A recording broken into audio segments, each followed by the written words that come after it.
അഖിലാണ്ട കോടികൾക്കഭയപ്രതീകമായി അമരുന്നു ഷാരാവിലാതി പ്രഭാവമേ. ഊറ്റം കെടാതുഗ്രമൂർത്തിയായി വാഴുന്നു മുൻമയ്ക്കു കാവലായി നിൽക്കും മഹേശ്വരി.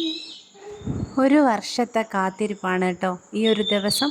അത് ഓരോ വർഷവും തുടർച്ചയായിട്ട് നമ്മൾ കാത്തിരിക്കുന്ന ഒരേ ഒരു കാര്യമാണ് ഈ ഒരു പിഷാരിക്കാവ് ക്ഷേത്രത്തിലെ കൊടിയേറ്റ ദിവസം എന്ന് പറയുന്നത്. അത് ആ ഒരു കാത്തിരിപ്പിൻ്റെ ഒരു പ്രത്യേകത എന്താണെന്ന് വെച്ച് കഴിഞ്ഞാൽ നമുക്കറിയില്ല. ഇപ്പോൾ ഇത് കാത്തിരുന്നിട്ട് ഈ വരുന്ന ഉത്സവം നമുക്ക് കൂടാൻ പറ്റുമോ, ആ ഉത്സവം നമുക്ക് അതിനോടൊപ്പം ചേർന്ന് പോകാൻ പറ്റുമോ എന്ന് സ്ത്രീകളെ സംബന്ധിച്ച് ഉറപ്പ് പറയാൻ പറ്റാത്തൊരു കാര്യമാണല്ലോ. അതുകൊണ്ട് തന്നെ ഉത്സവം കുറിക്കുന്നത്, ഡേറ്റ് കുറിക്കുന്നത് കുംഭം 10-നാണ്. അപ്പം ശരിക്കും ഒരു ശ്വാസം നിലച്ച ഒരവസ്ഥയാണ് കേട്ടോ. ഈ ഡേറ്റ് അറിയുന്നത് വരെ വല്ലാത്തൊരു വീർപ്പുമുട്ടലാണ്. അത്രയും വെയിറ്റ് ചെയ്യുന്നൊരു സംഭവമാണ് നമ്മളെ ഈ ഒരു ഉത്സവം. അപ്പോൾ ആ ഒരു ദിവസമാണ് ഇന്ന്, നമ്മളെ കൊടിയേറ്റ ദിവസമാണ്. അപ്പോൾ പതിവ് പോലെ നമ്മൾ വിളക്കും കാര്യങ്ങളൊക്കെ ചെയ്തിട്ടുണ്ട്. ഇന്ന് നമ്മൾ വീട്ടിൽ ഫുഡൊന്നും ഉണ്ടാക്കുന്നില്ല കേട്ടോ. കാരണം 2 വീടുകളിൽ വെച്ചിട്ടാണ് വരവ് ഇറങ്ങുന്നത്. അതായത് നമ്മളെ വീടിന് ബാക്കിലുള്ള വീടും അവിടെ 2 വീട്ടിലുള്ളതും കൂടെ വരവ് ഇറങ്ങിയിട്ട് ഒന്നിച്ച് ഒരു വരവായിട്ട് ക്ഷേത്രത്തിലേക്ക് പോവുക ചെയ്യാം. അപ്പോൾ നമ്മൾ ആ 2 വീട്ടുകാരും കൂടെ ചേർന്നിട്ടാണ് ഫുഡ് കാര്യങ്ങളൊക്കെ കോമൺ ആയിട്ട് ഉണ്ടാക്കുകയാണ് കേട്ടോ ചെയ്യുക.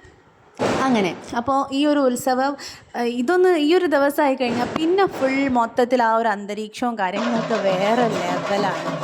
ഇളനീർക്കുല താലം വരവാണ് കേട്ടോ നമ്മൾ പോകുന്നത്. അപ്പോൾ അതിനാവശ്യമായിട്ടുള്ള കണ്ടിലേറ്റി കൊണ്ടുപോകാനുള്ള ഇളനീരൊക്കെ നമ്മൾ അടുത്തടുത്ത വീടുകളിൽ നിന്ന് ശേഖരിച്ച് കൊണ്ടുപോകുന്നൊരു ചടങ്ങാണ് ഇപ്പോൾ കാണുന്നത്. ഇതൊക്കെ പലർക്കും അറിയുന്ന കാര്യമായിരിക്കും, എന്നാലും ജസ്റ്റ് അറിയാത്തവർക്ക് വേണ്ടി പറയുകയാണേ.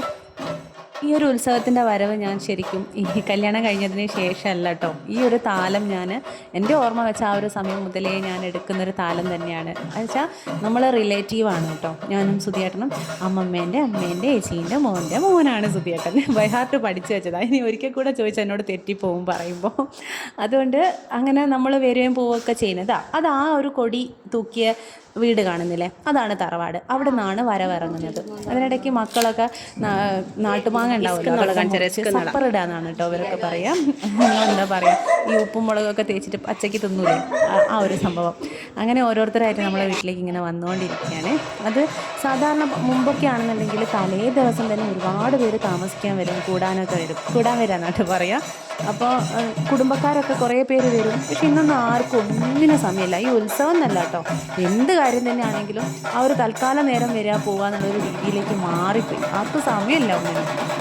ഇതാണ് തറവാട്. ഇവിടെ നിന്നാണ് നമ്മൾ വരവിറങ്ങി പോകുന്നത്.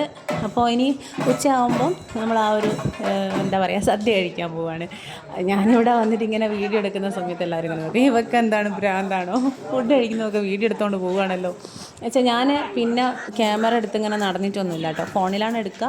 അപ്പോൾ ആരുടെങ്കിലുമൊക്കെ മക്കളെ കയ്യിൽ ഫോൺ കൊടുക്കും. അത് നിങ്ങൾക്ക് വീഡിയോ കാണുമ്പോൾ മനസ്സിലാവുന്നുണ്ടോ, ഇങ്ങനെ ഷെയ്ക്കായി പോകുന്നില്ലേ, എന്താ പറയുക, തലയില്ല വാലില്ല, അങ്ങനത്തെ കുറേ വീഡിയോസൊക്കെ കിട്ടുന്നുണ്ട്. അപ്പോൾ ഞാൻ ശരിക്കും ഇങ്ങനെ വിളമ്പുന്നത് ഇങ്ങനെ കാണിക്കുമ്പോൾ എനിക്ക് മനസ്സിൽ വരുന്നത് ബിജു മേനോൻ്റെ ഒരു ഡയലോഗില്ലേ, ഉപ്പേരി വന്നു, കാളം വന്നു, എരിശ്ശേരി വന്നു, അതാണ് കേട്ടോ ഓർമ്മ വന്നത്. അങ്ങനെ സദ്യ അടിപൊളിയായിരുന്നു. അടിപൊളി സദ്യയൊക്കെ കഴിച്ച്, അതായത് പപ്പടവും പായസവും ഒക്കെ ഉണ്ട് കേട്ടോ. പക്ഷെ എല്ലാം വിളമ്പാനുള്ള ഒരു കോമഡി കാണിച്ചു തരാം. ഇത് നോക്കുക, ഒരു വെണ്ട അവരോട് കട്ട് ചെയ്യാൻ മറന്നു പോയതാണെന്ന് തോന്നുന്നുണ്ട്, അല്ലെങ്കിൽ കഴുകുമ്പോൾ വീണു പോയതാണോ എന്നറിയില്ല കേട്ടോ. ഒരു വെണ്ട അങ്ങനെ തന്നെ കിടക്കുന്നുണ്ട് സുധേച്ചിക്ക് കിട്ടിയ ചോറിൽ. അപ്പോൾ പപ്പടവും പായസമൊക്കെ കിട്ടിയ ഉടനെ കഴിക്കാൻ തുടങ്ങിയതുകൊണ്ട് രസമൊക്കെ നമുക്ക് വീഡിയോ എടുക്കാനൊന്നും പറ്റിയില്ല. അതും തട്ടിക്കൂട്ട് വീഡിയോ ആയിട്ടാണ് ഇതെനിക്ക് തോന്നുന്നത്. ഇനിയിപ്പോൾ ഈ ഒരു ഫുഡ് കഴിച്ച ഉടനെ തന്നെ നമ്മൾ ഡ്രസ്സൊക്കെ മാറി താലം എടുക്കാനുള്ള ആ ഒരു പുറപ്പാടാണ്.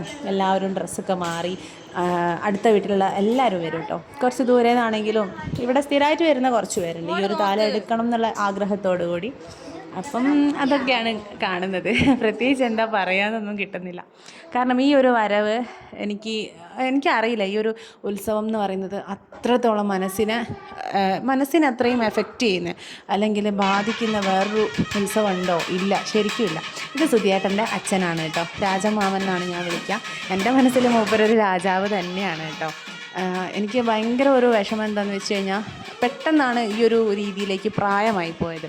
കാരണം ഒരു സ്ട്രോക്ക് വന്നതിന് ശേഷമാണ് ഇങ്ങനൊരു, അല്ലെങ്കിലുണ്ടല്ലോ നല്ലൊരു എന്താ പറയുക, ഒരു രാജാവിനെ പോലെ തന്നെ നിന്ന് കാര്യങ്ങൾ നോക്കി ഉഷാറായിട്ട് കൊണ്ടുപോവുക. എന്നുവെച്ചാൽ മാമനെ എല്ലാവർക്കും ഭയങ്കര റെസ്പെക്റ്റാണ്. അതുകൊണ്ട് തന്നെ അപ്പോൾ പെട്ടെന്ന് മാമ ഇങ്ങനെ ആയപ്പോൾ അതിൻ്റെ ഒരു വിഷമം ഈ ഒരു വരവിനെ മൊത്തം ഉണ്ട്. എനിക്ക് പെട്ടെന്ന് കണ്ണ് നിറയും. അതങ്ങനെയാണ്, എന്നെ കാണുമ്പോൾ മാമൻ്റെ കണ്ണ് നിറയും. രാവിലെ ഞാൻ പുറപ്പെട്ട് ഒരുങ്ങിയൊക്കെ പോകുമ്പോൾ നമ്മളെ മൊത്തത്തിൽ നോക്കി ഉമ്മയൊക്കെ തന്ന് അങ്ങനെ ഒരു രീതിയൊക്കെയാണ്. അപ്പോൾ മാമ ഈ നാദസ്വരമൊക്കെ ഇങ്ങനെ ആസ്വദിക്കുമ്പോൾ ഞാൻ ഇങ്ങനെ നോക്കി നിൽക്കും. എനിക്കറിയില്ല, അപ്പോൾ ഒക്കെ ഇങ്ങനെ കണ്ണിൽ വെള്ളം വരും.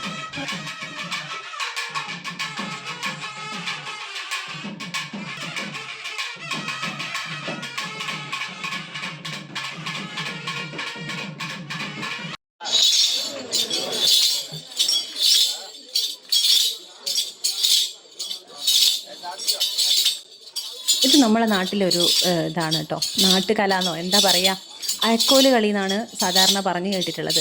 അപ്പോൾ കോൽക്കളി എന്ന് പറഞ്ഞ് കഴിയുമ്പോൾ നമുക്ക് ആ ഒരു ഗോപികമാർ കളിക്കുന്ന ആ 2 കോല് വെച്ചിട്ടുള്ള ആ ഒരു ഇതല്ലേ. ഇത് കുന്തക്കളി അല്ലെങ്കിൽ അയക്കോല് കളി എന്നാണ് ഞാൻ കേട്ടത്.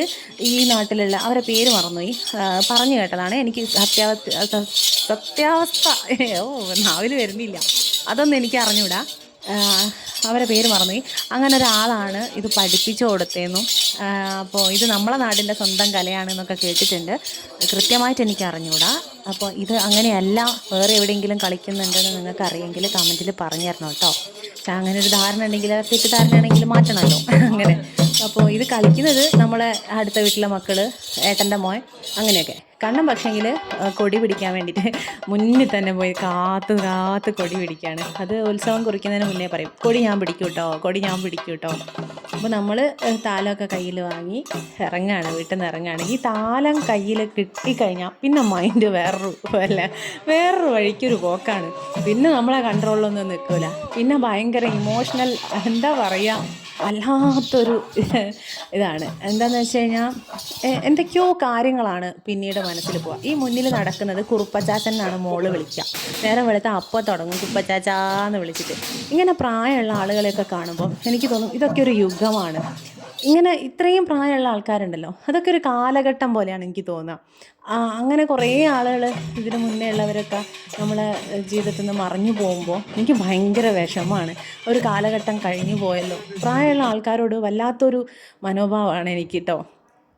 ഈ വരവ് ഇങ്ങനെ നടന്നു പോകുന്ന സമയത്തൊക്കെയും എനിക്കിങ്ങനെ നമ്മളെ എന്തുകൊണ്ടാണെന്ന് എനിക്ക് അറിഞ്ഞൂടാ, വരവിന് താലെടുക്കുന്ന സമയത്തില്ലേ നമ്മളെ മൺമറഞ്ഞു പോയ ആളുകളില്ലേ, അവരാണ് ഈ മനസ്സിലിങ്ങനെ ഓടിക്കളിച്ചുകൊണ്ടേയിരിക്കുക. അതെന്താ കാരണം എന്നല്ല എനിക്ക് അറിഞ്ഞൂടാ. എന്നുവെച്ചാൽ മരിച്ചു പോയ അവരൊക്കെ തന്നിട്ട് പോയ കുറേ കാര്യങ്ങളുണ്ടല്ലോ നമ്മളിൽ. ഇപ്പം നമ്മൾ തുടർന്നുകൊണ്ടിരിക്കുന്ന കുറേ ഈ വരവ് കാര്യങ്ങൾ, അങ്ങനെയുള്ള കാര്യങ്ങളൊക്കെ എന്ന് പറഞ്ഞാൽ മുന്നേ ഉള്ള ആളുകൾ തുടർന്ന് വെച്ചിട്ട് നമ്മളിങ്ങനെ കൊണ്ടുപോവുക. അപ്പം ഈ ഒരു കുടുംബത്തിൽ വന്ന് പിറന്നതും ഈ ഒരു വീട്ടിലേക്ക് തന്നെ കല്യാണം കഴിച്ച് വിട്ടതും എല്ലാം ഇങ്ങനെ കൂട്ടിച്ചേർത്ത് വായിക്കുമ്പോൾ നമുക്ക് തന്നെ മനസ്സിലാവും എല്ലാം ദൈവം മുന്നേ കൂട്ടി വെച്ചതാണ്, എല്ലാം തീരുമാനിച്ച് വെച്ചതാണ്. പക്ഷേ ഞാൻ അതിനൊക്കെ ഭയങ്കരമായിട്ട് നന്ദി പറയുന്ന ഒരാളാണ്. കാരണം എനിക്ക് ഇങ്ങനത്തെ ഒരു വീട്ടിൽ ജനിക്കാനും ഇതുമായി ഇങ്ങനെ ക്ഷേത്രങ്ങളൊക്കെയായി ബന്ധപ്പെട്ട കാര്യങ്ങൾ അറിയാനും അതൊക്കെ ഭയങ്കര ഇഷ്ടമാണ് കേട്ടോ. ഈ ക്ഷേത്രത്തിൽ ഇപ്പോൾ ഏട്ടൻ്റെ ഇതിലല്ല, എൻ്റെ അമ്മയുടെ ഇതിലും അച്ഛൻ്റെ ഇതിലൊക്കെ ബന്ധമുണ്ടേ. അച്ഛൻ്റെ മാമനാണ് ഇവിടെ ഉത്സവമല്ലാത്ത സമയത്ത് പൂജാ കാര്യങ്ങളല്ല, നമ്മൾ ശ്രീകോവിലല്ലാതെ വിളക്ക് വെക്കുക കാര്യങ്ങളൊക്കെ ഉണ്ടല്ലോ, ദേവിക്ക് ഇത് ചാർത്തുക, അങ്ങനത്തെ കാര്യങ്ങളൊക്കെ ചെയ്യുന്നത് എൻ്റെ അച്ഛൻ്റെ മാമനാണ്. അതുപോലെ നമ്മൾ പിഷാരികാവ് ക്ഷേത്രത്തിലേക്ക് ഒരു വർഷം ഉപയോഗിക്കാനുള്ള ഉപ്പ് ഇവിടുന്ന് ഉണ്ടാക്കി കഴിഞ്ഞിട്ട് അതിങ്ങനെ തോളത്ത് തണ്ടിലേറ്റി കൊണ്ടുപോകില്ലേ, ആ ഒരു വരവാണ് ഇവിടുന്ന് ഈ ഒരു ക്ഷേത്രത്തിൽ നിന്ന് അവസാനത്തെ വരവ്. ആ ഒരു ഇത് കൊണ്ടുവന്നത് ഇപ്പം അച്ഛൻ്റെ മാമൻ്റെ വീട്ടിൽ നിന്നാണ്. അതൊക്കെ ഓരോരോ അവകാശങ്ങളാണ് കേട്ടോ.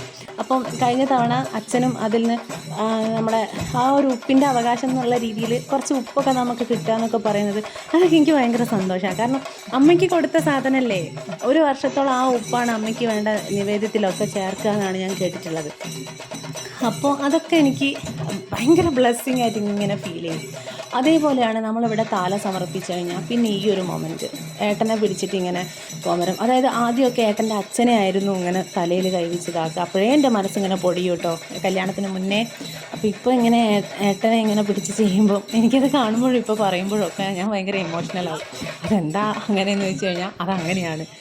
അങ്ങനെ അപ്പം ഈ ഒരു വരവോട് കൂടിയിട്ടാണ് പിന്നെ ഒരു വർഷത്തെ ആ ഒരു മൊത്തം മനസ്സിൻ്റെതും ഇവനാണ് കേട്ടോ. അക്കുടു എൻ്റെ മാമൻ്റെ മോനാണ്.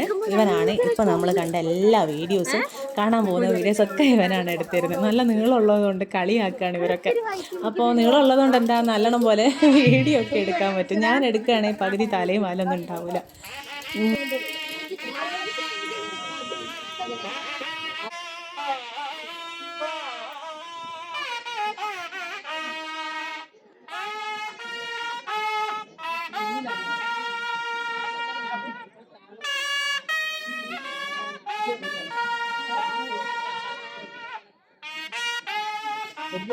പഴം പഴം പഴം അയ്യോ അക്കടോ അക്കടോ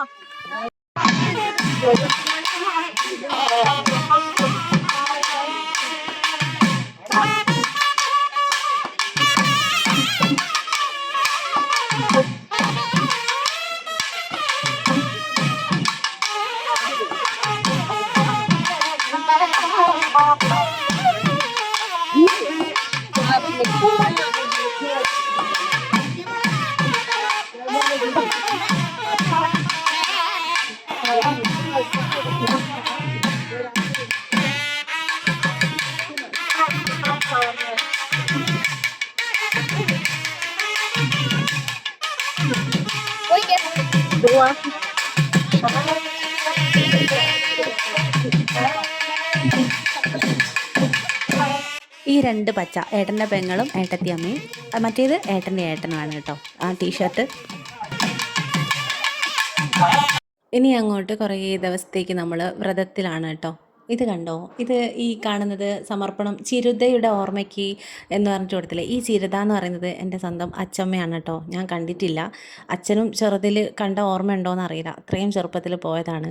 അപ്പോൾ ഇതൊക്കെ കാണുമ്പോഴേ എനിക്ക് ഭയങ്കര ഒരു ബ്ലെസ്സിങ് ആണ്. പക്ഷേ ഇവരൊക്കെ എന്തൊക്കെയോ തന്നിട്ട് പോയ പോലെ, നമ്മൾ കണ്ടില്ലെങ്കിൽ പോലും ആ അച്ചമ്മേനെയൊക്കെ ഞാൻ സ്വപ്നത്തിലൊക്കെ പല തവണയായിട്ട് ഇങ്ങനെ കാണും. അപ്പോൾ ആ രൂപം ഞാൻ ഇങ്ങനെ പറയുമ്പം കണ്ട ആളുകളുണ്ടാവുമല്ലോ, അവരും പറയും അങ്ങനെയാണ്. അങ്ങനെ നമ്മളെ ശരിക്കും മൺമറഞ്ഞു പോയ ആൾക്കാരെയാണ് ഞാൻ ഇന്ന് ഏറ്റവും കൂടുതൽ സ്മരിച്ചിട്ടുള്ളത്.